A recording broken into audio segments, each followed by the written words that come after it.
Hello, everyone. Good day. I am Denise Archgray Filochenko from the Institute of Accounts, Business, and Finance. And I am here today as an interviewer, and I am going to interview Mr. Frederick Filochenko, the owner of Straight Up Advertising Services. I will going to be asking him questions about his leadership. Now, let's get started with the interview. How would you describe your leadership style when running your business? Siguro out of 10, 5.5 to 6.5. Simple lang, eh. Hindi mo kasi kayang i-describe yung pagiging leader mo in your own, eh. Kasi let the people o let yung mga tao magja-judge kung ano klaseng leader ka. Medyo mahirap yung how you describe. I guess 6.6 or something like that. Kasi may mga ilang tao, kasama naman ako sa trabaho, nasa 19 years, 10 years, more than 10. Something ganon. So, if hindi ka gano'n walang tiwala sa iba kasama mo, I think wala ka namang rason pa o any reason para samahan ka ng paniwalaan ka ng mga kasamahan mo. So, para sa sa part ko, ako magja-judge, medyo mahirap yan. Yun lang, finish. Nasa Values biyahe ako. or go lang. What values or principles guide you most when making important decisions? What are the values or importance in making? Ano daw yung mga values mo or principles na nagga-guide sa'yo the most when making important decisions? Siyempre, unang-una, di ba, pag mag-decide ka, hindi mo pwede magbe-benefit isa lang. As much as possible for the benefit of na nakakarami as a leader. Madali kasing matawag na leader eh. Pero magpaka-leader, yun ang pinakamahirap sa lahat. Hindi mo, in short, hindi ka pa pwede mag-decide one way. Ang importante pa nag-decide ka, at least both sides may benefits, di ba? Yun lang naman. Siguro yung pagiging selfish sometimes. Tapos sinasabi nila minsan na sacrifice. Kasi there are times na kailangan mo mag-sacrifice today para makinabang ka tomorrow. Di ba? At di man po pwedeng puro ka kabig anak eh. So I think sa negosyo, tao may time na kinakailangan. Sabi yan nila eh, learn how to give. Di ba? Yun lang. Saka pinakapangit sa lahat yung nagbubuhat ka sa sarili mong achievement o tipong nagbubuhat ka sa sarili mong pangko. Meaning, no matter what yung ma-achieve mo, kinakailangan always stay low. Yan naman sa mga values na kinakailangan mong i-maintain o i-retain pag naghahanap buhay or in the future, pag natatanda mo pa. Ito na nga. Can you share a time when you had to make a difficult decision for your business and what was the outcome? Mahirap na decision. Oo, parang nag-decide ka na, ayun, difficult decision para sa business mo. Tapos, ano yung naging outcome ng difficult decision? Ganito. Siyempre, may isa kami project of PO. Pero kikita ka, of course, siyempre, presyo ko yan eh. Kikita ka na maganda, magkakapera ka and everything, di ba? Pero ramdam mo, yung kliyente mo, masyado ng demanding, masyadong maraming tamang duda, masyadong mataas. Laki ulo kausap, may pagka-bossy. So, yung respect kasi, kapag hindi mutual yan, anak, kung ibibenta mo yung salitang ano mo na yan for the sake of pera, pangit. So, nag-decide ako bitawan yung project, kanya na yung pera niya. Dahil kapag medyo binabastos niya yung mga kasama ko, tipong iba ugali, kahit anong yaman niya, goodbye. So yan. Pangalawa, pag meron kang kasamahan sa hanap buhay, sa trabaho, na kahit anong malasakit mo, tapos wala namang malasakit sa'yo o one way, yung tipo bang mga taong feeling niya, siya nagpayaman sa'yo, siya nagpapala sa negosyo mo, kesyo maraming demands, hindi marunong makontento, exact words. Hindi marunong makontento kung ano kaya mong ibigay in return, ano kaya ibigay ng management. Kasi, ganito yan eh. bago ka magdidemand lagi sa management, tanong mo muna, ano ba kaya mo i-contribute sa company, di ba? At kung totoong gano'n kagaling, I think, imposible hindi mo makikita ng company yan, di ba? So, kung too much ang demand mo sa kumpanya, hindi na kaya ibigay. I guess kahit anong galing mo, kailangan kang bitawan yan. Meron kasing saying na masakit na sa mga nagninegosyo, I don't know kung narinig mo na no matter what happened in a business, bro, no matter what happened in a business, people just come and go, but the management always stays. Number 4, how do you involve your employees or team in decision making? Ulit, how do you? How do you paano mo ini-involve yung employees mo or yung team mo in deciding or in decision making? Simple lang, anak. Basta Sabi, doon. ah, Tatandaan mo to lagi. Mapa-manager, mapa-supervisor, mapa-sekretaryo mo, mapa-helper mo sa kumpanya. Kailangan matuto ka mag-respect o pakinggan, matuto kang makinig sa opinion nila. Kasi everyday is a learning process din is. So, kung gusto mo talaga mag-improve, diba?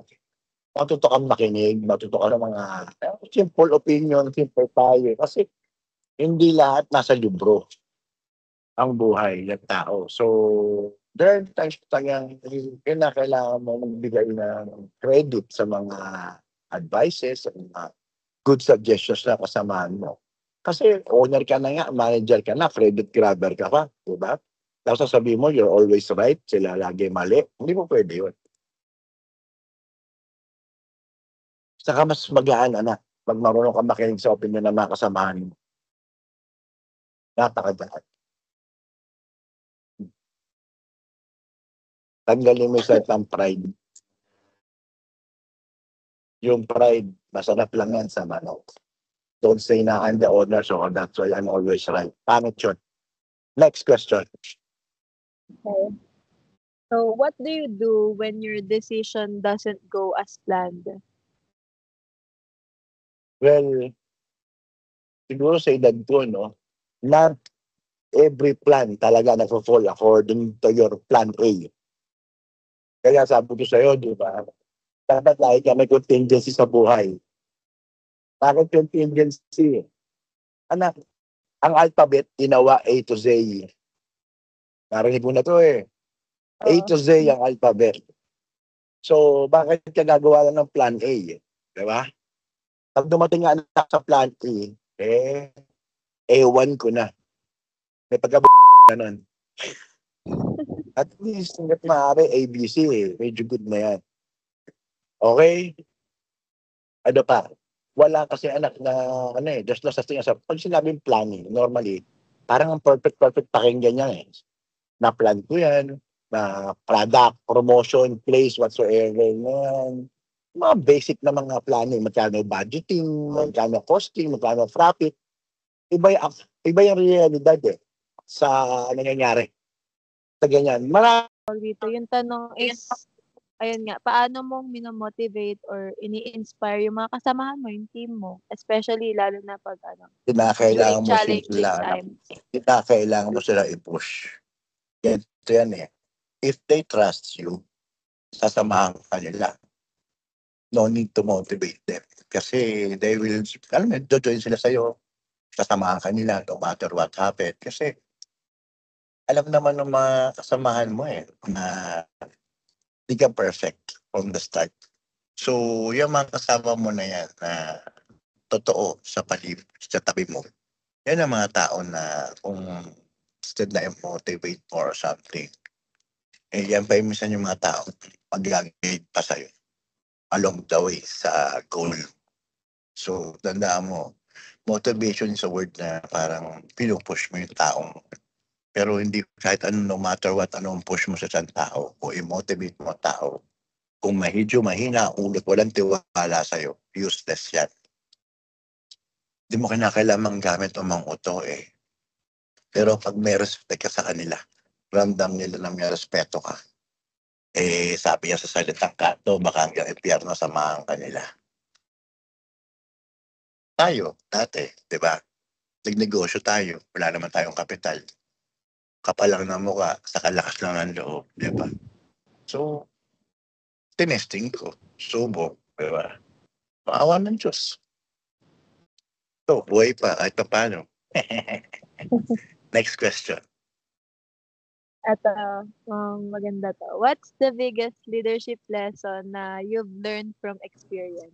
What's the biggest Leadership lesson na natutunan mo from experience?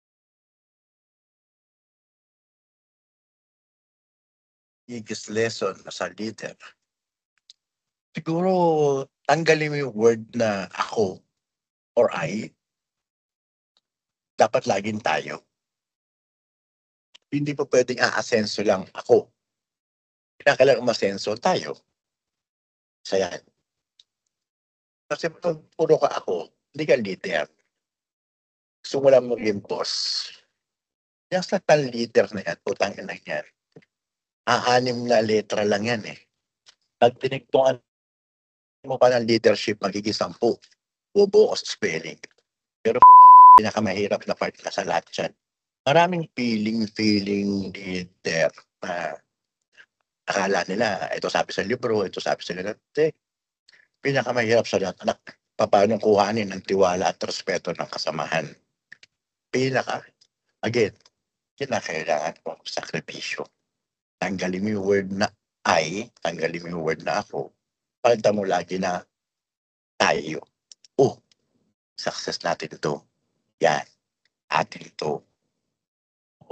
Tayong tulong-tulong. Ganyan. Hindi ako magaling eh. Hindi, magaling tayo. Dapat gano'n. Diba?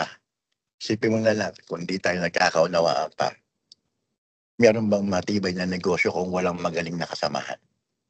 Wala. Walang magaling na leader kung walang magaling na kasamahan. At baliwala rin naman yung mga kasamahan niya o empleyado niya. Kung stupido kupal naman siya, sabi nila ng leader nila o boss nila. Sa buhay ng tao, it always takes 2 to tango. Days. Pag hindi nag-blend, walang respect, walang kung ano pa man, I think, lalabas doon din. Next question. Last na. Advice would you give to students who want to become effective leaders in the future?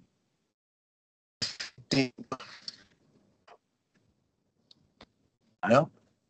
Ulit. Ano effective? Ano daw yung advice na pwede mong ibigay sa mga estudyante na gustong maging effective leaders then in the future? Walang magandang advice sa mga taong ganyan. Kasi wala naman taong pinanganak na siguro magaling na leader eh. Unless sila gagawa niyan. Diba? Hindi ako naniniwala kasi din sa saltang guhit ng palad or destined ako maging ganito, destined, no? Ikaw gagawa ng bukas mo, hindi sila, hindi ako, hindi kapitbahay mo. Ako, ayaw ba ako? May mararating ba ako? Kung maniniwala ba ako sa sabi-sabi nila, gets mo? So, ano yun mo din? Kumbaga, push mo sarili mo. Huwag ka maniwala sa sasabihin ng tao na pag sinabi hanggang dyan ka lang, hanggang dito ka lang. Mali. Ikaw gumawa ng bawas mo. Kasi along the way naman na may makikilala ka, may tutulong sa iyo, mararating mo naman lahat ng mga bagay. Unless, natamarin ka, diba? Basta, ikaw ang gagawa ng buwas. Yun ang pinaka-alam ko. Wala sino man tao pwede magdikta. Kung nasa na magiging limits mo or may mararating mo sa buhay mo. Okay?